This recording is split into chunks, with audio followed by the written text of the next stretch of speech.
Lucy. And I am Teacher Mika. And we are your English teacher for today. So before we start, please stand. Children, stand up.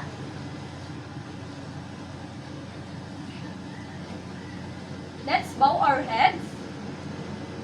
Lord, we thank you for all the blessings we received today.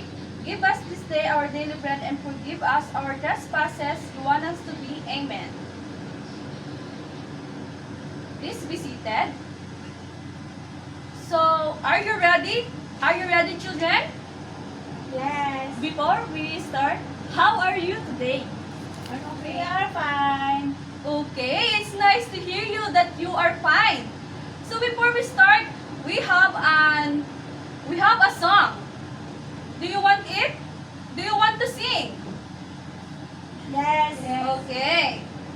Repeat after teacher, ha? Action word describe actions. Let's do them together, everyone. Again. Action word describe actions. Let's do them together, everyone. 1, 2, 3, actions. Smile, you smile. Dance, you dance. Sing, you sing. Okay. Do you want another one? Yes. Some worldly things that we can do. V-E-R-B-S, V-E-R-B-S. Some worldly things that we can do. V-E-R-B-S, V-E-R-B-S. We call them action word. Do you want it? Nagustuhan nyo ba, mga bata? Yes, ma'am. Very good. So, our topic for today is about verb. Okay, Teacher Mika, please read the definition of verb. Verb is a word that shows action, state, or occurrence in a sentence. Okay, naintindihan po ba yung verb? Yes. It shows and state our actions. So we have a different types of verb. Children, please read. Irregular verb. Action verb. Action verb. Action verb. Linking verb. Linking verbs. Transitive verb. Transitive verb. Regular verb. Stative verb. Stative verb. Modal verbs. Modal verb. Intransitive verb. Intransitive verb. And thus, Helping helping verb. So now, let's proceed to the examples. Please, Mika, read the example. Writing. Again. Writing. Studying. Reading. Dancing. Holding. Running. Okay. Very good. So we have a question. What is verb nga ulit?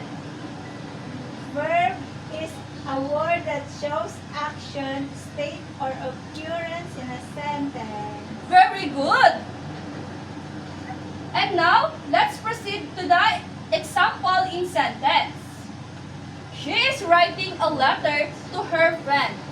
So what is the verb in this sentence? Writing. Writing. Very good. Number 2. He is reading a book. So what is the verb in this sentence? Reading. Very good. They are studying for their exams. What is the verb? Studying. Studying. Very good. Here is some example. The couple is holding hands while walking.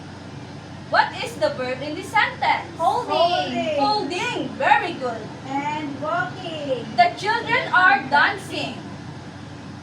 What is the verb in this sentence? Dancing. Dancing. Very good.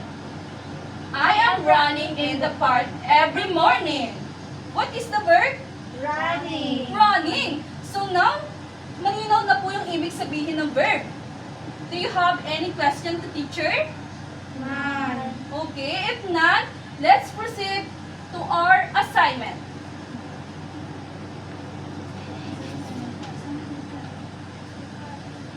For an assignment, make a sentence using verb and draw.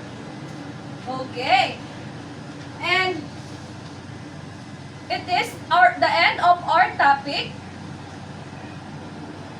Have you learned po ba? Yes. Okay. So, now, we are your English teacher for today. Again, I am Teacher Mizi. And I am Mika. And we are happy to teach you today. Thank you and goodbye.